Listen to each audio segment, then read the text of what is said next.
Assalamualaikum warahmatullahi wabarakatuh. Apa kabar anak-anak? Tetap sehat ya. Hari ini kita akan melanjutkan pembahasan kita tentang sifat koligatif larutan. Di pertemuan sebelumnya kita sudah pernah membahas bahwa sifat koligatif larutan adalah sifat larutan yang dipengaruhi oleh jumlah zat terlarut dalam sebuah larutan.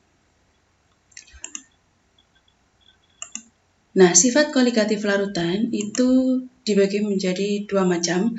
Ada sifat koligatif larutan untuk non-elektrolit dan sifat koligatif untuk larutan elektrolit.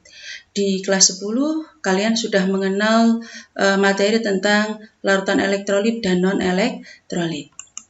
Ya, larutan non-elektrolit itu larutan yang komponennya tidak bisa terurai menjadi ion-ion, sedangkan larutan elektrolit adalah larutan yang komponennya bisa terurai menjadi ion-ion. Nah, karena bisa terurai menjadi ion-ion, maka jumlah partikel dalam larutan elektrolit itu jauh lebih banyak dibandingkan dengan jumlah partikel yang terdapat di dalam larutan non-elektrolit, sehingga hal ini juga akan mempengaruhi sifat koligatif larutan. Karena tadi sudah dikatakan bahwa sifat koligatif larutan itu adalah sifat larutan yang dipengaruhi oleh jumlah partikel. Sehingga di sini nanti sifat koligatif larutan untuk elektrolit dan non-elektrolit jelas jauh berbeda. Nah, larutan elektrolit itu sendiri dibagi menjadi dua macam. Ada larutan elektrolit kuat dan ada larutan elektrolit lemah. Kalau larutan elektrolit kuat, ya, itu adalah larutan elektrolit yang terurai sempurna ion-ionnya. Jadi ion-ion yang terdapat dalam larutan itu akan terurai sempurna, atau bisa dikatakan alfanya sama dengan 1 ya. Alfanya ini sama dengan 1. Alfa ini apa? Alfa ini adalah derajat ionisasi ya. Derajat ionisasinya sama dengan 1. Dari mana angka 1 ya? Jadi alfa sama dengan 1 itu berasal dari 100%. Ya, 100%. 100% itu kan 100 dibagi 100 sama dengan 1. Ya, jadi nilai alfa sama dengan 1 itu berasal dari alfa sama dengan 100%. Ya, alfa sama dengan 100% atau sama dengan 1. Artinya partikel-partikelnya terurai sempurna menjadi ion-ion. Nah, sedangkan elektrolit lemah itu adalah larutan elektrolit yang partikel-partikelnya tidak semuanya terurai menjadi ion-ion, hanya sebagian, ya. Hanya sebagian saja yang terurai menjadi ion-ion, atau bisa dikatakan derajat ionisasinya lebih besar dari 0 dan lebih kecil dari 1. Nah, itu. Nah, karena larutan elektrolit ini nanti berbeda dengan larutan non-elektrolit sifat koligatifnya, maka khusus untuk pembahasan sifat koligatif larutan elektrolit nanti akan dipengaruhi oleh faktor Van Hoff. Faktor Van Hoff ini lambangnya adalah I, rumusnya adalah ini, 1 plus N min 1 alfa. 1 ini sebuah tetapan, N ini adalah jumlah ion yang terdapat dalam larutan elektrolit, ya. Kemudian alfa ini adalah derajat ionisasi. Nah, sekarang kita bahas satu persatu, ya. Sifat koligatif larutan itu ada 4, ada penurunan tekanan uap, ada kenaikan titik didih, ada penurunan titik beku, dan tekanan osmotik. Nah, kita bahas satu persatu dulu. Yang pertama, kita bahas dulu tentang penurunan tekanan uap. Ya, penurunan tekanan uap. Nah, konsepnya berawal dari sini ya. Bila zat cair disimpan dalam ruang tertutup yang hampa udara, maka sebagian dari partikel-partikel zat cair akan menguap. Sedangkan zat cair yang telah menjadi uap kembali akan menjadi zat cair atau mengembun. Itu ya. Nah, di sini saya berikan keterangan bahwa tekanan uap yang ditimbulkan pada saat tercapai kondisi kesetimbangan dinamakan tekanan uap jenuh. Ya. Nah, di sini makin lemah gaya tarik-menarik molekul-molekul zat cair, makin mudah zat cair tersebut menguap. Maka makin besar pula tekanan uap jenuhnya. Nah, tekanan uap jenuh larutan lebih rendah daripada tekanan uap jenuh pelarut murni. Kenapa? Nah, kita lihat ilustrasinya seperti ini. Nah, ini adalah sebuah pelarut murni. Pelarut murni itu berarti dia terdiri dari satu macam senyawa, misalnya air. Berarti kan di dalam wadah ini itu hanya terdapat partikel H2O. Ya, jadi partikelnya semuanya H2O. Nah, sedangkan kalau larutan, kita ingat larutan itu kan terdiri dari pelarut dan zat terlarut. Jadi di situ ada lebih dari satu macam partikelnya. Nah, di sini ada pelarutnya di sini yang diilustrasikan dengan bulat-bulat berwarna biru, sedangkan zat terlarutnya ini warna coklat. Nah, di sini kalau pelarut itu hanya terdiri satu jenis zat, sedangkan di sini di dalam larutan tidak hanya ada satu jenis zat, jadi ada beberapa jenis zat. Nah, sekali lagi saya tekankan bahwa suatu zat cair ya pasti akan mempunyai tekanan uap. Partikel-partikelnya itu pasti menguap meskipun dia tidak dididihkan ya. Dalam suhu ruangan sekalipun air itu bisa menguap ya. Air atau pokoknya zat cair terutama itu pasti menguap. Nah, tingkat tekanan uapnya ya, kecenderungan dia menguap itu dipengaruhi oleh gaya tarik-menarik molekul zat cair. Semakin lemah gaya tariknya, zat tersebut semakin mudah menguap. Ya, contohnya misalnya kita bandingkan antara bensin dengan air. Kita semua tahu bahwa bensin itu jauh lebih mudah menguap daripada air atau alkohol dibandingkan dengan air. Ya, sama-sama tidak berwarna, tapi kalau alkohol itu jauh lebih mudah menguap daripada air atau tekanan uap alkohol lebih besar dibandingkan dengan air. Ya, jadi masing-masing zat cair, semua zat cair itu mempunyai tekanan uap. Bisa saya gambarkan di sini, partikel-partikelnya ini bisa naik ke atas, ya, bisa naik ke atas seperti ini. Nah, tetapi di sini dia akan suatu waktu akan mengalami kesetimbangan, akan terjadi kondisi kesetimbangan di sini, makanya terus dinamakan tekanan uap jenuh. Ya, nah ketika di dalam sebuah pelarut murni, ya, karena di sini tidak ada zat yang lain, ya, ukuran partikelnya semuanya sama, maka partikel-partikel ini bisa bebas naik ke atas. Sedangkan kita lihat di dalam larutan, karena di sini ukuran partikelnya tidak sama, maka tekanan uap pelarut murninya akan berkurang. Karena apa? Ada partikel-partikel lain yang ada di sini. Sehingga maka tekanan uap larutan jauh lebih rendah dibandingkan dengan tekanan uap pelarut murni. Karena apa? Karena partikel-partikel pelarut murni yang akan naik ke atas akan dihalangi oleh partikel-partikel zat terlarut. Ya, saya ulangi ya, tekanan uap dari larutan ya, nilainya akan jauh lebih kecil dibandingkan tekanan uap dari pelarut. Makanya kita hari ini membahas penurunan tekanan uap. Kenapa? Karena pelarut ketika sudah ditambahkan dengan zat terlarut, tekanan uapnya akan menurun. Kenapa? Karena partikel-partikel pelarut yang mau naik ke atas ini akan dihalangi oleh zat terlarut yang ada di dalam larutan. Itu. Semoga paham ya dari sini kenapa kok tekanan uap dari larutan itu lebih kecil dibandingkan dengan tekanan uap dari pelarut murni. Nah, di sini selisih antara tekanan uap jenuh pelarut murni dengan tekanan uap jenuh larutan disebut dengan tekanan penurunan tekanan uap jenuh atau delta P. Nah, delta P ini rumusnya adalah P0 dikurangi P.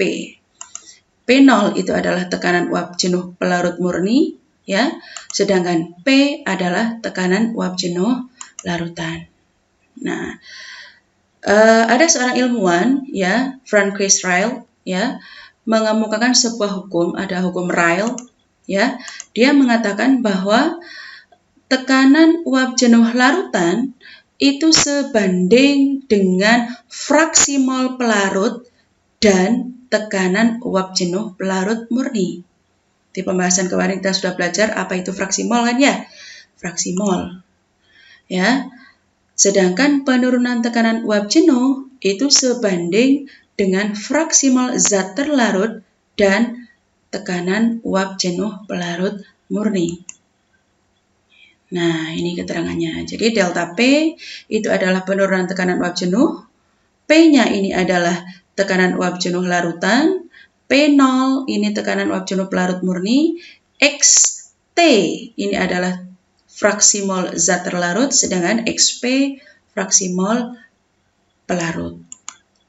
Nah, karena di sini kemarin kita sudah belajar bahwa XP itu rumusnya seperti ini di pertemuan kemarin. XP itu rumusnya adalah mol pelarut dibagi dengan mol total, sehingga rumusnya bisa menjadi seperti ini. Ya, tekanan uap jenuh larutan itu ini NP per NT plus NP dikalikan P0. Ya, karena XT rumusnya seperti ini, sehingga rumus untuk penurunan tekanan uap jenuh larutan, ya, penurunan tekanan uap jenuh ini seperti ini.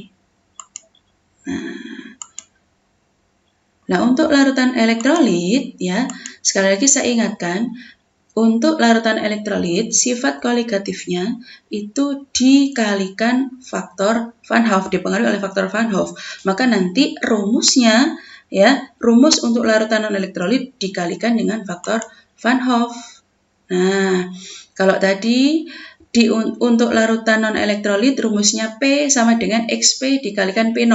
Nah, untuk larutan non-elektrolit ditambahkan ini, ya, dikalikan faktor Van Hoff, sehingga nah ini juga gitu.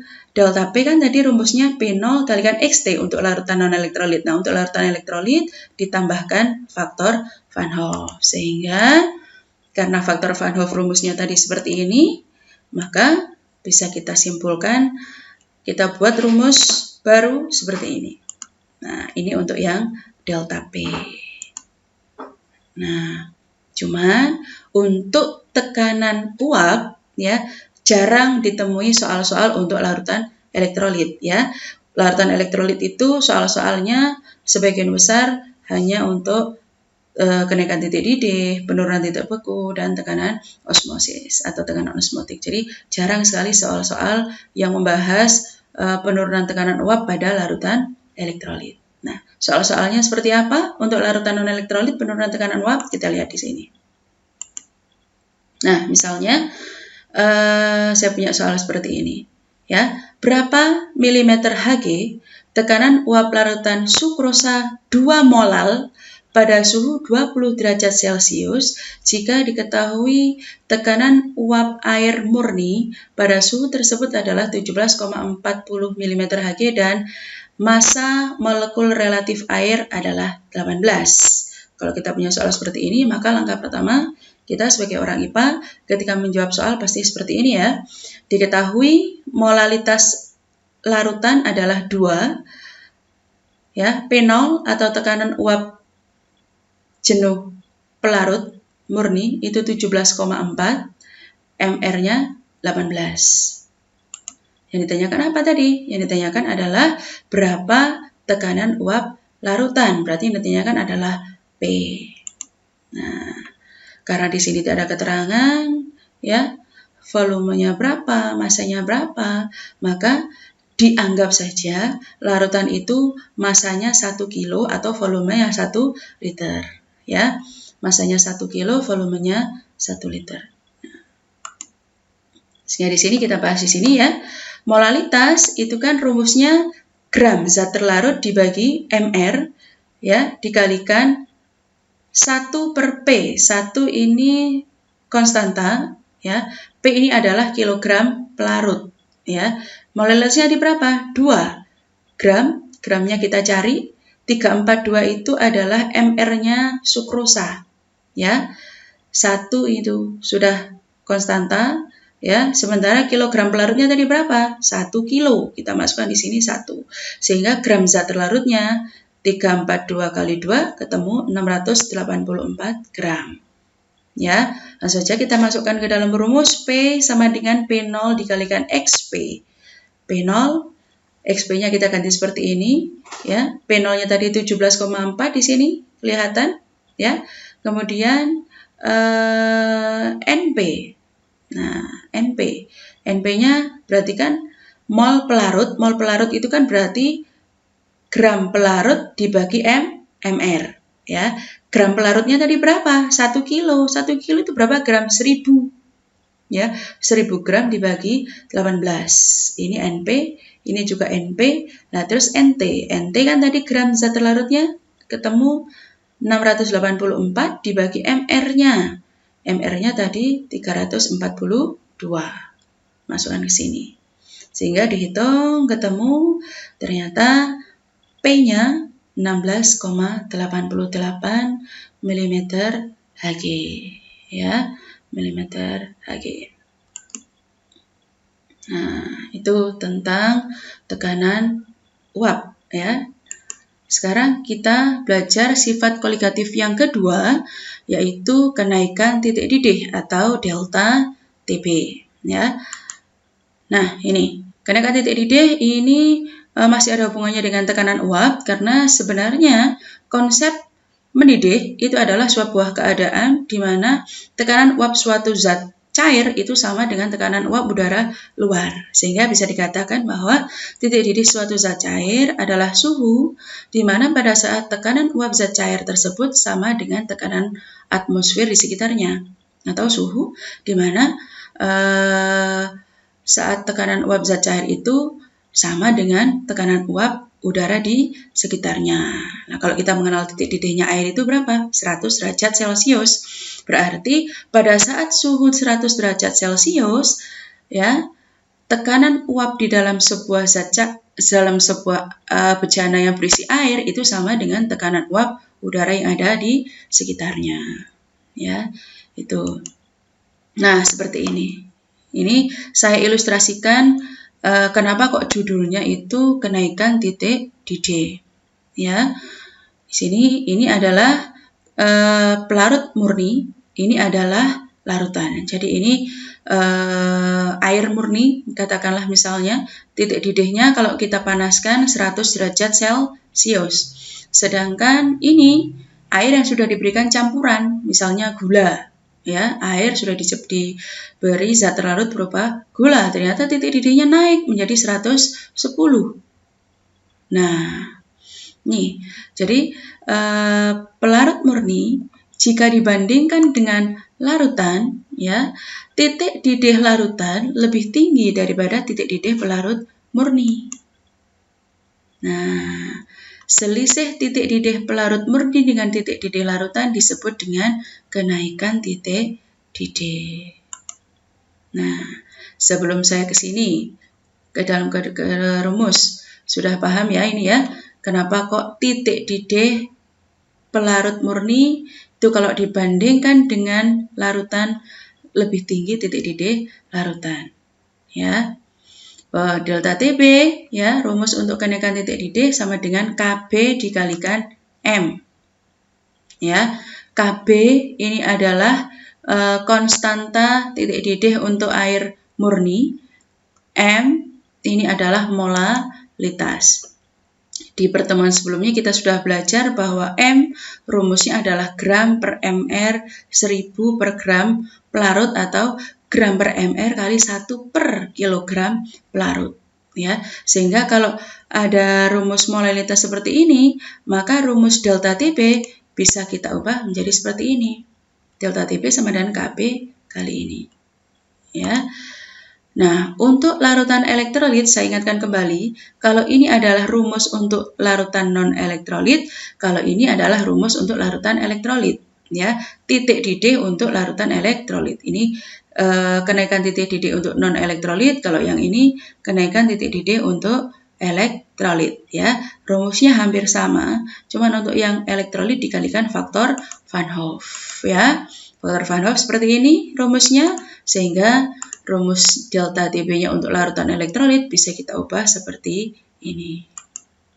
Nah, kalau delta TB ini adalah kenaikan titik didih, maka TB ini adalah titik didih larutan. Nah, TB titik didih larutan itu rumusnya adalah TB0 plus delta TB. TB0 itu adalah titik didih pelarut murni.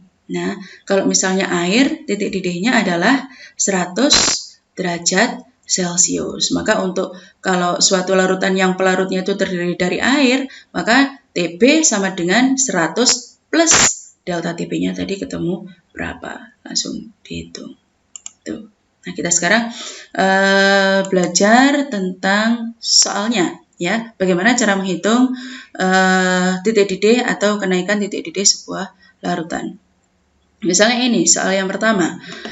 Sebanyak 36 gram glukosa, ya, rumusnya C6H12O6, dilarutkan ke dalam 250 ml air. Bila Kb sama dengan 0,52 derajat Celcius per molal, tentukan titik didih larutan. Nah, langsung diketahui gram zat terlarut 36, volume pelarut 250 mili. Ya, kenapa ini saya ubah menjadi gram? Karena nanti kita membutuhkan untuk gram. Ya, kita tidak membutuhkan volume, kita butuh bentuk gram. Ya, sehingga di sini gram sebesar 250 gram. Kenapa? Kenapa kok volume 250 mili, kalau saya ubah menjadi gram sama 250. Kenapa? Karena massa jenis air sama dengan 1. Ya, massa jenis air itu sama dengan 1. Ya, jadi di sini kalau boleh saya katakan rho untuk air itu sama dengan 1.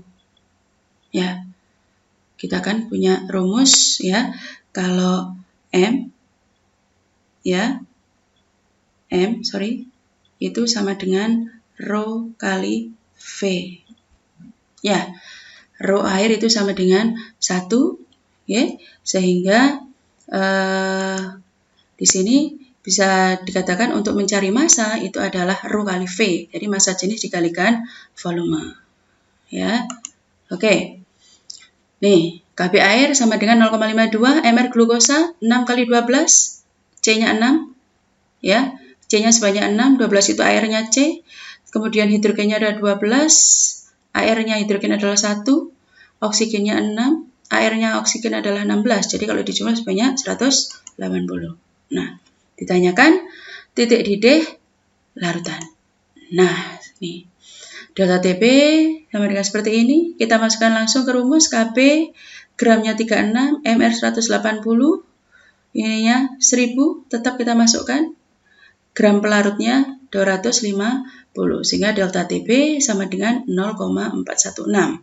Nah, TB atau titik didih larutan glukosa itu adalah TB0 dikalikan ditambah delta TB. TB0 tadi karena ini adalah air, ya, air, titik didih air itu 100, kita tambahkan delta TB yang sudah kita hitung, ketemu 100,416 derajat Celcius. Ya, glukosa ini adalah larutan non-elektrolit, sehingga rumusnya tanpa ditambahkan faktor Van Hoff. Nah, kalau untuk yang larutan elektrolit bagaimana? Ini contoh yang kedua. Saya mempunyai larutan elektrolit asam asetat sebanyak 12 gram, dilarutkan dalam 250 ml air, terionisasi sebanyak 60%. Kalau ada kalimat terionisasi sebanyak 60%, berarti dia bukan elektrolit kuat. Karena kalau elektrolit kuat terurai 100%. Kalau terurai sebanyak 60% berarti dia elektrolit lemah. tentukan titik di D. Di sini diketahui Kb dan AR. Oke, kita masukkan diketahui gram 12, pelarutnya 250. Ingat tadi pembahasannya ada rho sama dengan 1, sehingga kalau kita ubah menjadi gram, 250 gram, Kb 0,52, mR kita hitung, kita masukkan ini AR-nya, ini rumusnya, kita masukkan ketemu 60, alfa atau derajat ionisasi sebanyak 60%. Ya, terionisasi sebanyak 60%, karena 60% itu adalah 60 per 100, kita jadikan 0,6. Ya. Nah, sekarang karena kita sedang menghitung larutan elektrolit, ya, suatu larutan elektrolit, maka kita harus bisa mencari jumlah ion yang terdapat dalam larutan itu. Ya, CH3COOH di kelas 11 pastinya kalian sudah pernah belajar menguraikan ion ini. Ya, CH3COOH kalau kita uraikan akan membentuk ion CH3COO- dan H+, ya. Satu senyawa CH3COOH akan menghasilkan satu ion CH3COO- dan satu ion H+. Sehingga total ion di dalam larutan ada 2. Boleh dikatakan N sama dengan 2. Ya, paham ya? Nah, ditanyakan TB. Langsung kita jawab, ya. Karena ini adalah larutan elektrolit, maka kita pakai rumus yang ini. Delta TB sama dengan Kb gram per mR kali 1000 per gram pelarut, ini molalitas ya. Terus kemudian ini adalah faktor Van Hoff. Langsung kita masukkan, ini Kb gram mR 1000, pelarutnya 1. Nah, ini dilihat. N ini sama dengan 2. Dari mana 2? Dari sini. Menghitungnya dari sini. Jadi N itu adalah jumlah ion yang terdapat dalam larutan. Ya, khusus untuk larutan elektrolit. Jadi N sama dengan 2 dikurangi 1, alfa sama dengan 0,6. Ya. Delta TB 0,4, 0,52 kita hitung di sini. I-nya 1 ditambah 0,6, 1,6. Ketemu delta TB sama dengan 0,33. Sehingga TB-nya sama dengan TB0 plus delta TB. TB0-nya 100 karena air, ya. 0,33 ketemu DD larutan glukosa 100,33 derajat Celcius. Itu dulu, 2 dulu yang kita bahas untuk sifat koligatif larutan. Untuk penurunan titik beku dan tekanan osmotik kita bahas di pertemuan berikutnya. Semoga penjelasan singkat dari Bu Usi hari ini bisa kalian pahami. Ya, terima kasih. Saya akhiri dulu. Assalamualaikum warahmatullahi wabarakatuh.